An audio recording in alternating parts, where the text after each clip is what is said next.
नमस्कार, मैं हूं डॉक्टर श्वेता आतिया और बहुत ही स्वागत है लिमिटलेस ब्रेन लैब के चैनल में। तो आज मैं पूछना चाह रही हूं कि आपकी एज कितनी है ब्रेन की। तो आपने अगर लिखा कि मैं 40 साल का हूं, 30 साल का हूं, 50 साल का हूं, 60 साल का हूं, तो मैं क्रोनोलॉजिकल एज की बात नहीं कर रही हूं, मैं ब्रेन एज की बात कर रही हूं। तो ब्रेन एज क्या होता है, क्या डिफरेंस होता है? अगर मैं 40 साल की हूं तो क्या मेरा ब्रेन एज 50 का या 30 का हो सकता है? बिल्कुल हो सकता है। क्या ageless brain, ageless body मुमकिन है? और उसके लिए मुझे क्या करना होगा? मेरी रोजमर्रा की लाइफ में मुझे क्या चेंजेस लाने होंगे?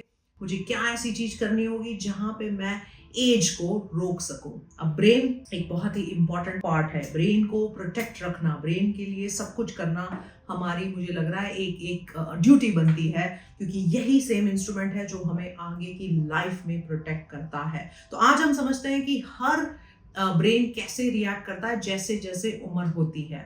हर 10 साल में 5% ब्रेन की श्रिंकिंग, ये एक रियलिटी है। आपके और मेरे ब्रेन में इस रियलिटी को हम बदल नहीं सकते हैं, लेकिन हम कुछ ऐसा जरूर कर सकते हैं कि इसको हम कम कर सके, स्टॉल कर सके और मुमकिन है तो रिवर्स भी कर सके।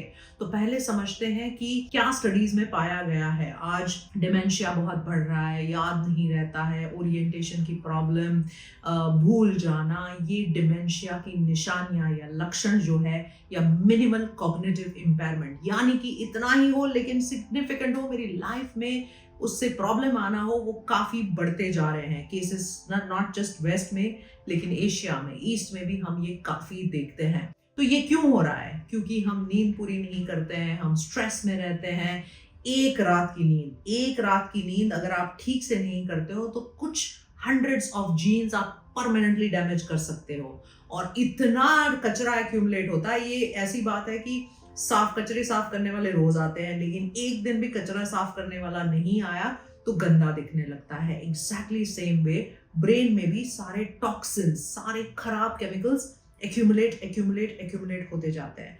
जैसे ही एक्यूमुलेट होते जाते हैं, ब्रेन में प्रॉब्लम होना शुरू हो जाता है। उस प्रॉब्लम की वजह से मेमोरी, अटेंशन, फोकस, कई सारी ऐसी चीजें आती है, और उसको निकालने के लिए स्लीप एक बहुत ही इंपॉर्टेंट जरिया है। स्क्रीन्स, हम कंटिन्यूसली स्क्रीन के साथ एंगेज करते हैं, हम ब्रेक नहीं लेते हैं। हम ब्रेन में एक आइडलिंग रिदम, एक constant non stop rhythm produce करते हैं, जिससे हमारे ब्रेन को नुकसानी पहुंचती है, डैमेज पहुंचता है। हम हेल्दी डाइट नहीं लेते हैं, जंकिंग करते हैं। हर एक जंक फूड से ब्रेन में इतना नुकसान होता है, वो काफी स्टडीज में प्रूव किया गया है। ब्रेन में कुछ कुछ इंपॉर्टेंट एलिमेंट्स होते हैं, सप्लीमेंट्स होते हैं, जो हम लेते नहीं है, जिसको हम इग्नोर करते हैं। और सबसे बड़ा स्टडी जो कैम्ब्रिज के एक यूनिवर्सिटी की कॉलेज ने पाया था कि अगर आप वॉकिंग एवरीडे करते हैं, एरोबिक एक्सरसाइज करते हैं, तो 7 से 8 साल का गैप आप इजीली आपके ब्रेन एज में पा सकते हैं। सबसे पहले आप मेजर कैसे करते हैं? तो हमने आपके लिए ये ब्रेन एज का स्कोर, न्यूरो एज स्कोर बनाया है, जो वैलिडेटेड है।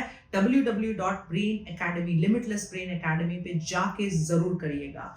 दूसरा, आप क्या ऐसा करेंगे अगर आपका एज कम आया है, अगर आपका एज के गैप ज्यादा आया है, आप क्रोनोलॉजिकल एज 30 है लेकिन आपका ब्रेन एज 50 पे है, तो please go ahead and read our next book which is on ageless body. और मेरा एक चैप्टर है उसमें एजलेस ब्रेन, जहां पे my self and doctor Jitendra idea, जो कि खुद एक मिसाल है, 75 इयर्स की उम्र में उनका ब्रेन 40-45 इयर्स जितना काम करता है, और डॉक्टर किन्नरी गुप्ता ने, हमने साथ में मिलके प्रोटोकॉल्स बनाए हैं, साथ में मिलके बात की है, चर्चा की है कि कैसे आप इस पूरी गतिविधि को स्टॉप कर सकते हैं, स्टॉल कर सकते हैं और रिवर्स तक कर सकते हैं। नमस्कार, मैं हूं डॉक्टर श्वेता आतिया, न्यूरोलॉजिस्ट, और अगर आप एक पेरेंट है until the age of 18 years के बच्चे के, तो आपको ये जानना जरूरी होगा कि न्यूरो पेरेंटिंग के कुछ टिप्स एंड ट्रिक्स आपके बच्चे को नेक्स्ट लेवल तक, एक लिमिटलेस पोटेंशियल तक पहुंचा सकते हैं, एक अलग ही दुनिया में ले जा सकते हैं। आपके कुछ सिंपल स्टेप्स, आपकी अंडरस्टैंडिंग की आप बच्चे के ब्रेन के साथ कैसे बिहेव करते हैं, correction before connection before correction क्या यूज करेंगे, आप डिकोड कैसे कर सकते हैं ब्रेन की क्षमता को, आप कैसे सपोर्ट कर सकते हैं, किस रिसोर्सेज से आपको काम करना चाहिए, अपने माइंडसेट को कैसे डेवलप करना चाहिए, इन सारी चीजों को हम लेके आए हैं न्यूरो पेरेंटिंग के हिंदी के कोर्स में। तो ज़रूर देखिएगा, समझिएगा, डिकोड करिएगा अपने बच्चे का ब्रेन और फिर एक अलग ही लीप, एक न्यू डायरेक्शन, एक नई स्पीड, एक नई क्षमता, एक नई पोटेंशियल लिमिटलेस जनरेशन की तरफ हम और आप मिलके बनाएंगे। तो ज़रूर जाइएगा www.limitlessbrainacademy.com and get the access to this program today। आपने अगर स्कोर कर लिया है तो इस कमेंट सेक्शन में स्कोर को जरूर डालिएगा। अगर बहुत बड़ा गैप है तो प्लीज सीक आवर हेल्प, क्योंकि आपको नेक्स्ट लेवल का स्कैन यानी कि न्यूरो स्कैन, पूरा 24 इसका स्कैन और पूरा डिटेल्ड कॉग्निटिव एग्जामिनेशन करना होगा, ताकि हम इफेक्टिव स्टेप्स आज के आज ही अपनाएं, बाद में उसका कोई फायदा नहीं रहेगा। और ये एक यूके के लॉन्जिट्यूडनल स्टडी प्रिवेंट डिमेंशिया ने बखूबी दिखाया था। प्रिवेंट डिमेंशिया ने बताया कि डिमेंशिया प्रिवेंशन जीरियाट्रिक यानी कि ओल्ड एज डॉक्टर्स के लिए नहीं है। 30 या 40 साल मिड लाइफ में ये शुरू हो जाना चाहिए। हर बंदे के पास वो कॉग्निटिव कैपेबिलिटीज वो होनी चाहिए, जहां से वो अपने एज को भी समझ रहा है, क्या करना है वो समझ रहा है और कैसे रोकना है ये समझ रहा है। तो आपने अगर हमारा प्रीवियस वीडियो मूवर्स नहीं देखा है जो यहाँ पे दिखाया गया है, वो जरूर देखिएगा। मूवर्स की हर वो एक रोजमर्रा की लाइफस्टाइल की एक एक चीज है जो आपके हर ब्रेन को, हर वेव को मॉड्यूलेट करती है और आपको एक तंदुरुस्त जीवन जीने में काम करती है। तो ये मूवर्स क्या है? मेडिटेशन, ऑक्सीजनेशन, विजुअलाइजेशन, एक्सरसाइज या योगा, रीडिंग या तो चैंटिंग और एस्क्राइबिंग या तो स्लीप के प्रोटोकॉल्स। ये अगर आप 5 मिनट, बस 5 मिनट यानी कि कुल मिला के 30 मिनट्स आपकी लाइफ में इंट्रोड्यूस कर देते हैं तो आप आपके ब्रेन के फंक्शंस को प्रोटेक्ट कर सकते हैं।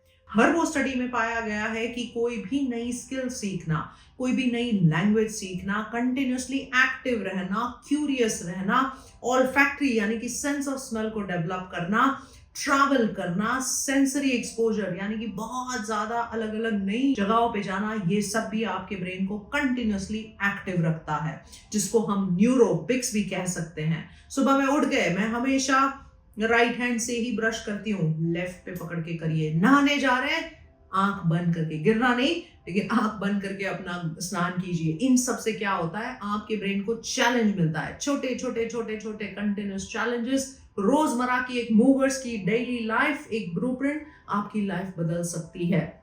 Go ahead and put in the comment section also कि मुझे एक मूवर्स ब्लूप्रिंट डेली दीजिए, तो हम आपको ये मूवर्स डेली ब्लूप्रिंट भी देंगे। फॉर्म में जरूर भरना और मूवर्स डेली ब्लूप्रिंट का रोज इस्तेमाल करना। आपके लिए हमने सुबह से लेकर रात तक हर वो एक्टिविटी को ऑर्गेनाइज किया है, because finally ageless brain is in your hands. और किताब जरूर पढ़ना, क्योंकि बहुत से ऐसे इजी सॉल्यूशंस भी बताए हैं कि कौन सा सप्लीमेंट अच्छा है, क्या मुझे किस प्रकार की एक्टिविटी मुझे मेरे ब्रेन के लिए करनी चाहिए, क्या मेरी बॉडी को हेल्दी रखने के लिए कौन सा चीज मेरे लिए योग्य है, क्या साइंटिफिक है, क्या चीजों में मुझे पैसे अपने बर्बाद नहीं करने चाहिए। लॉन्जिविटी में लोग हजारों डॉलर खर्चा करते हैं, लेकिन हमारे ही एक सिंपल से पायलट एनालिसिस में, thank you to Monica Singhal ji of smiles, जिन्होंने एक मेडिटेशन में उनकी कैपेसिटी, उनकी एक क्षमता से एक मेडिटेशन में हमने प्री और पोस्ट बायोलॉजिकल एज को 3.8 इयर्स खींचा है, मतलब कम किया है। सोचो, एक 15 मिनट के अगर मेडिटेशन के अनुभव से आप अगर बायोलॉजिकल एज जो कि ब्लड से पाई गई थी, एक फिनो एज के माध्यम से करी गई थी, आप उसको 3.8 इयर्स श्रिंक कर सकते हैं। तो आप अगर रोज अपना ये कंटिन्यूअस प्रोसेस चालू रखें तो आप कितना अपनी लाइफ को इन्फ्लुएंस कर सकते हैं। So go ahead and buy the book, go ahead and do your neuro age score, और जरूर लिखना कमेंट सेक्शन में अगर बहुत गैप आ रहा है तो डू नॉट शाई आउट, हम मौजूद है। आप फॉर्म भी जरूर भरिएगा, क्योंकि हम आप तक मूवर्स डेली ब्लूप्रिंट जरूर पहुंचाएंगे। तो बहुत बहुत धन्यवाद इस पूरे एपिसोड को देखने के लिए। ऐसे ही बने रहिए। लिमिटलेस ब्रेन लैब आपके ब्रेन के लिए, आपके मन के लिए, आपकी हैप्पीनेस, खुशी और विजडम, प्रोस्पेरिटी के लिए हमेशा काम करता रहेगा। आपका साथ, आपका सहयोग हमारे लिए बहुत जरूरी है। आपकी हर लाइक, हर शेयर, हर वीडियो से जो भी राशि धन प्राप्त होता है वो पूरा रिसर्च में जाता है और फिर से हम कुछ न कुछ नया आपके लिए, आपकी हेल्थ की बेनिफिट के लिए ला सकते हैं। मैं हमेशा कहती हूँ मैं एक ब्रेन प्लम्बर हूँ, मुझे ब्रोकन ब्रेन फिक्स करने पड़ते हैं, ये बिल्कुल लाजिम अच्छी बात नहीं है, because we all have that power. हम सबके पास वो शक्ति है, हम सबके पास वो माध्यम है, बस हमें थोड़ी सी समझ, थोड़ी सी अवेयरनेस, थोड़ी सी सजागता, जागरूकता और थोड़ा सा एक्टिव रहने का, मतलब active engaging in the capacity of building my brain, ये करना होगा और हम आप ये जरूर करेंगे। Thank you so much for being with us in this journey of limitless brain lab.